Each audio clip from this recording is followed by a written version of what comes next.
This story is based on the real-life journey of Richard Montañez. Back in 1966, Richard was just a kid, working in a California vineyard alongside his strict father, Vancho, and his grandfather, Abuelito, who always had life advice to share. Vancho drank a lot back then, and Richard often became the target of his anger. The one person who consistently protected Richard was his mother, Concha. School was not Richard's strong point either. He was not the top student and most days felt heavy. The bright spot in his life was a girl he really admired, Judy, who also happened to be his closest friend. Then one day, Richard brought a burrito from home, made by his mom. A classmate took a bite and was instantly hooked. At the time, burritos were not common like they are today, so that flavor felt special. Richard, even as a kid, had a sharp business instinct. He started selling his mom's burritos for 25 cents each. Word spread fast. Kids lined up, fighting to get one, and in no time, Richard's savings grew so much he filled an entire jar with coins. Feeling proud, he used that money to buy Judy a bunch of her favorite chocolate. But that small success did not last. Richard ended up being arrested, simply because people assumed a kid like him must have stolen that much money. In the 1960s, brown-skinned Mexican Americans faced constant discrimination and intimidation, and Richard got caught right in the middle of it. From that moment on, his life started to unravel. As he got older, stealing turned from a mistake into survival, and eventually, he was deep enough in that world that he even led a gang. Judy, now his girlfriend, was pulled into it too. Everything changed when Judy found out she was pregnant. Suddenly, the future felt real. Judy knew they could not keep living like that, and she did not want their child growing up around crime. She begged Richard to become a better man for their family. Richard wanted to, but walking away from that life was not easy. He stayed tangled up with his crew until it finally caught up to him, and he ended up in court for stealing a car. That day became his turning point. The judge made it clear if Richard did not change, he was headed for prison, or worse, he could end up dead in the streets. Richard could not stop thinking about Judy's faith in him, how she truly believed he could be more than this. In the end, the judge gave him a second chance, and Richard walked out free. He chose to rewrite his story from that moment on. This is Flammin' Hot. Not long after, Richard's old gang came by to pull him back in. But this time, Richard had made his choice. He was done with that life. He was going to become a better man, a real husband, and a real father. By 1982, Richard and Judy were married, and they had 2 kids, Lucky and his little brother Steven. But life did not suddenly get easier. Money was tight, and Richard was still unemployed. Judy sold tortillas on the street just to keep them going. They did whatever they could to survive. If there was only a little milk left, they stretched it with tap water. When the fridge broke, Richard kept trying to fix it himself. And when Lucky's shoes fell apart, they did not have money for repairs, so they held them together with used chewing gum. Richard applied for every job he could find, and Judy helped him put together a resume.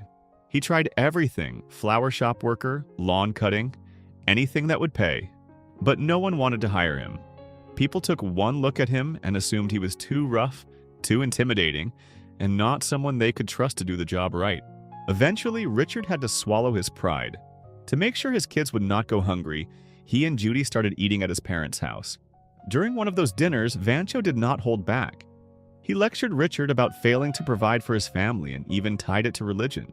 Vancho had changed over the years. He had been sober for 5 years and had become deeply religious. But every time they met, he still found a way to criticize his son. Frustrated and hurt, Richard stepped outside to cool off. Feeling desperate and out of options, he started thinking about going back to selling drugs. He reached out to some of his old gang members, hoping to get back in. But the gang leader turned him down. That leader was Tony Romero, once Richard's right-hand man, now running the crew himself. Tony told him that now that he had kids, he should not be in that life anymore. When Richard found out that Tony was working at a major snack company called Frito-Lay, he saw a new possibility. He asked Tony to help him get a job there, any job at all. The next day, Richard showed up at Frito-Lay to apply. Tony had already put in a good word for him.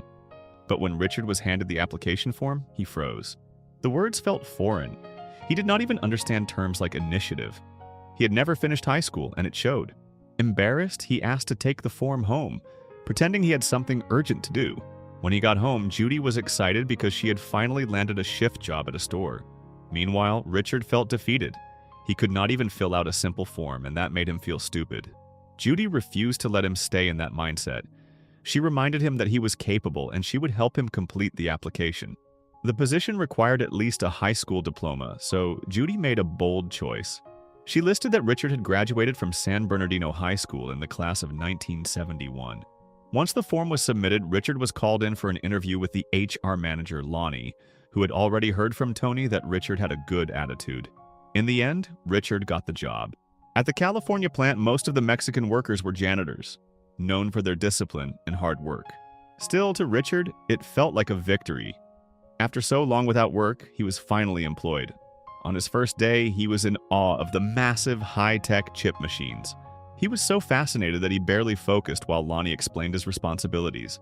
But after years of unemployment, Richard threw himself into the job with passion and intensity. In the following days, he did more than just work hard. He became curious. He looked for better ways to do things. While cleaning tanks, he experimented with using vinegar to get them even cleaner. He wanted to understand how everything worked. At one point, he asked a machine operator about how Cheetos were made. The technician, who we will call Fabian, did not appreciate it. Feeling that their positions were worlds apart, Fabian brushed him off and told him to get back to cleaning, as if Richard had no place asking questions at all. Richard just smiled. He had dealt with guys like Fabian his whole life. Back in the day, he would have handled it differently, but now he simply let it go and kept working. While cleaning near another machine, he met a different technician, a kind and experienced operator named Clarence. Unlike Fabian, Clarence did not brush him off. Richard started asking questions about how the machines worked, genuinely curious. But before the conversation could go far, Tony stepped in and pulled Richard away, reminding him that janitors were not supposed to be chatting with technicians. Later, they all sat down for lunch in the cafeteria with Nacho, another janitor, Hector the delivery driver, and the rest of the crew. That was when Tony explained the unspoken hierarchy inside Frito-Lay. At the top were the plant managers, sitting at their own special table, financially secure and overseeing the entire operation. Below them were the floor managers, people like Lonnie, who carried heavier responsibilities but earned less and sometimes envied those above them. Next were the machine operators, highly skilled workers who took pride in their craft and earned everyone's respect. Among them, Clarence stood out. He had worked there for 15 years and had trained many who eventually became plant managers. Yet somehow, he had never been promoted himself. And at the bottom were workers like them, the ones expected to follow orders, not ask questions, and certainly not speak up to leadership. After work, Richard stopped by his parents' house to share the news about his new job. Vancho listened, then reminded him that he could not stay a janitor forever. For once, Richard felt his father had a point. If he wanted a better future, he had to aim higher. At the very top of the company stood Roger Enrico, the CEO of Pepsi, the parent company of Frito-Lay. Under Roger's leadership, Pepsi had grown strong enough to compete directly with Coca-Cola. Richard started thinking if he wanted to rise, he needed to learn from the best people around him. And in his world, that meant Clarence. The next day during lunch, Richard gathered the courage to approach him again, this time offering some of his homemade food as a gesture. Once he had Clarence's attention, Richard openly admitted that he wanted to learn everything he could. He explained that his father had taught him basic repair work when he was young, and that was what sparked his interest in machinery. Clarence saw the determination in him. He saw the hunger to grow, so he agreed to teach him. From then on, Richard used every spare minute, before and after shifts, to learn. Time before and after my shifts, but it didn't matter. Ready. I knew I could do more and be more. His effort paid off. Not only did he gain valuable knowledge, he was even named Employee of the Month, thanks to his dedication. Just when things seemed to be going well, the American economy took a downturn due to policies introduced during President Reagan's administration. The impact lasted for years, reaching into the early 1990s. Businesses struggled, families suffered, and Frito-Lay was no exception. Sales dropped sharply. Layoffs began. Competition grew fiercer. At one point, Richard was so committed to the company that he even worked without pay. To lift morale, Roger released a motivational video that every employee was required to watch. Most workers were tired of speeches like that. They felt empty. But Richard paid attention. Roger acknowledged that the economy was in trouble and that the company was facing serious challenges. Still, he believed that within every crisis there was opportunity. That message lit something inside Richard. Instead of feeling defeated, he became energized. If opportunity existed in difficulty, then maybe he needed to start thinking not like a janitor, but like a CEO. One afternoon, while picking up his kids from school, Richard noticed something was wrong. His oldest son, Lucky, had bruises on his face. He had been bullied simply for being Mexican. That hit Richard hard. He reminded Lucky that there was nothing to be ashamed of. Being Mexican was something to be proud of, and next time, he needed to stand up for himself. To lift their spirits, Richard took both boys to the park and bought them roasted corn. As they ate, he noticed how much Stephen loved the spicy flavor on his corn. Then he looked around and realized something else. The people around them also enjoyed bold, spicy food. That was normal in their culture, and right there, an idea sparked.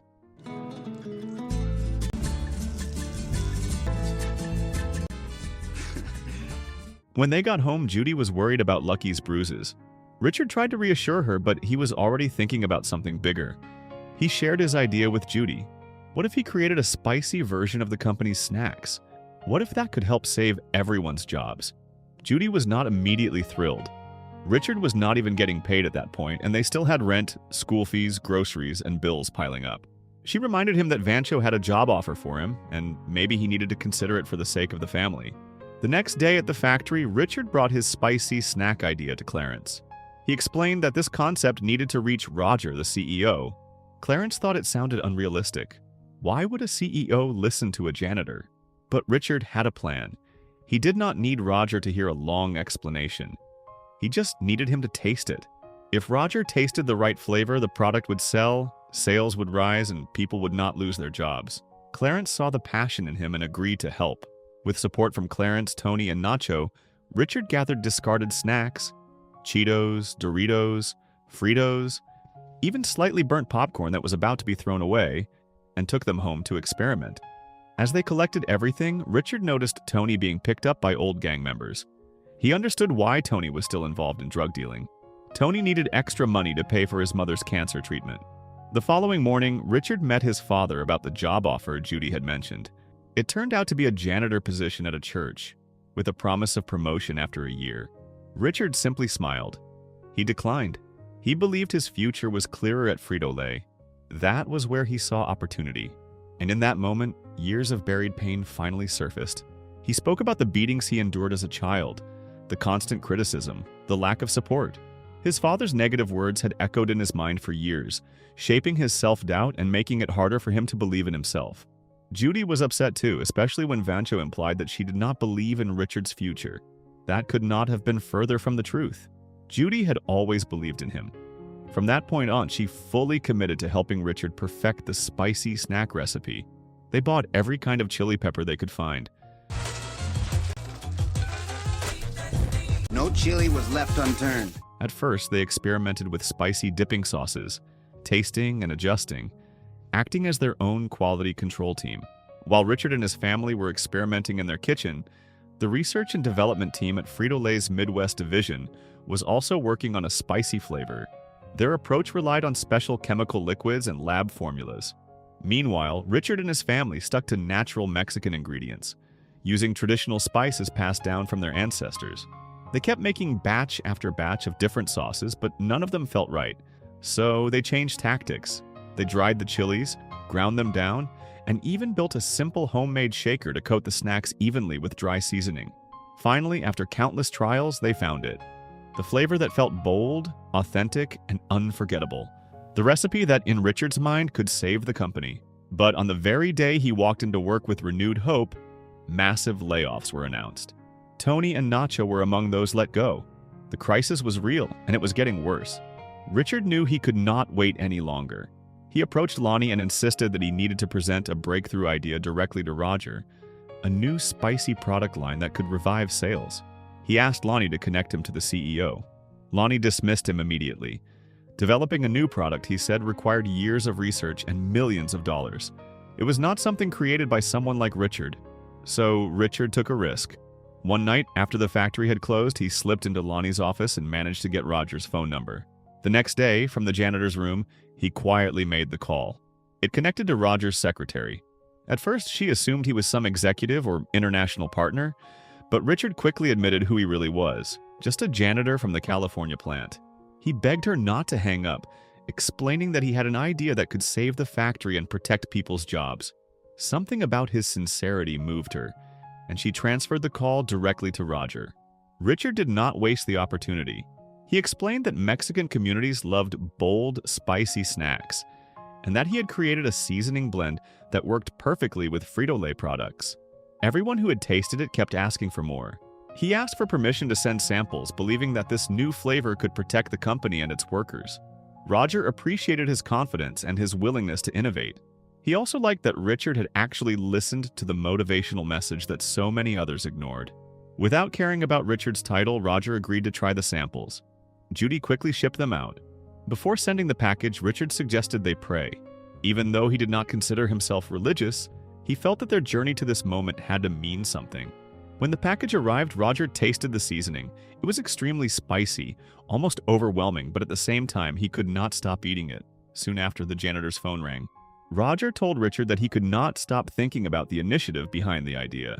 In 2 weeks, he would personally visit the California plant, and Richard would have the chance to present it in person. The news spread quickly through management. Executives were furious, especially Lonnie. They did not like the fact that a janitor had bypassed the corporate ladder and reached the CEO directly.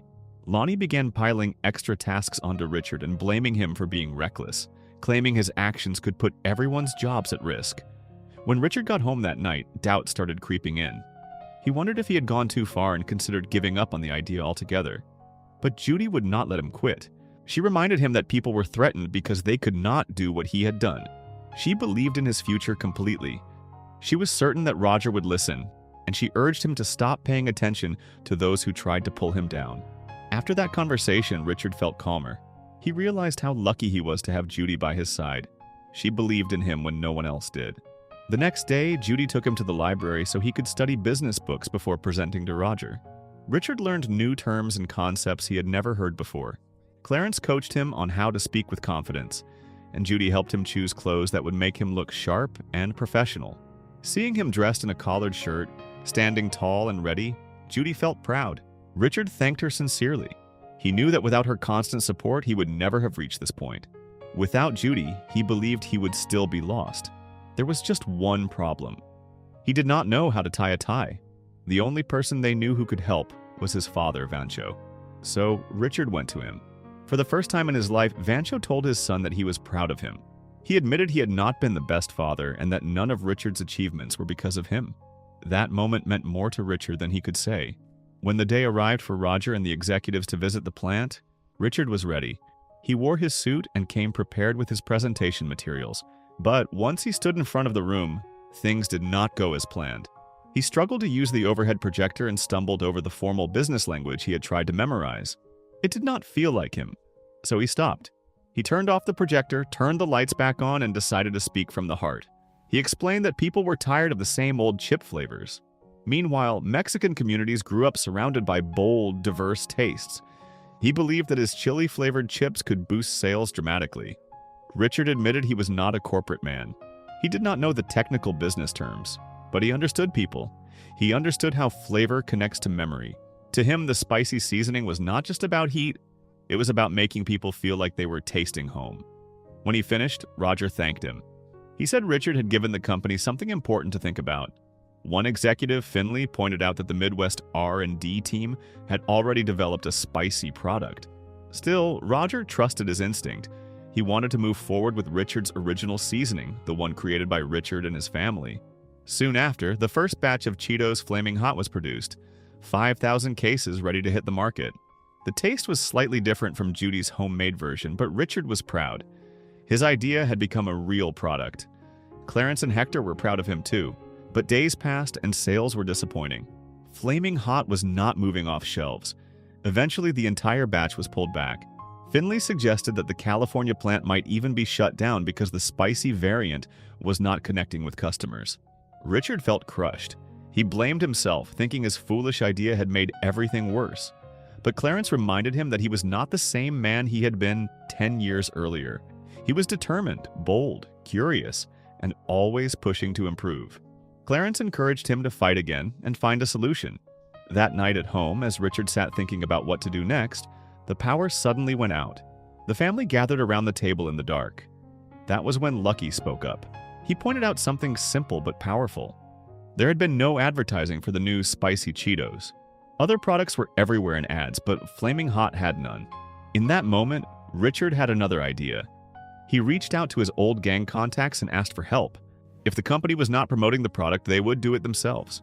They would take Flaming Hot to the streets and market it guerrilla style. Standing in front of the entire factory staff, Richard reminded them of something important. The product was not failing because people disliked it.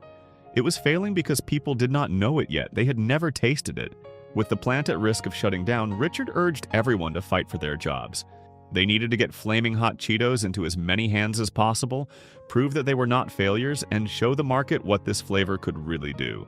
That same day, they launched their own guerrilla-style marketing effort, taking the product directly to the community. Check it out.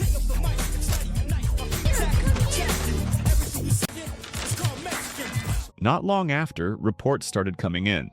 Flaming Hot Cheetos were exploding in Southern California. Sales were climbing fast. Finley suggested it might just be a temporary spike or a technical mistake. He even hinted that maybe the company should move away from the idea that came from a janitor. But Roger saw it differently.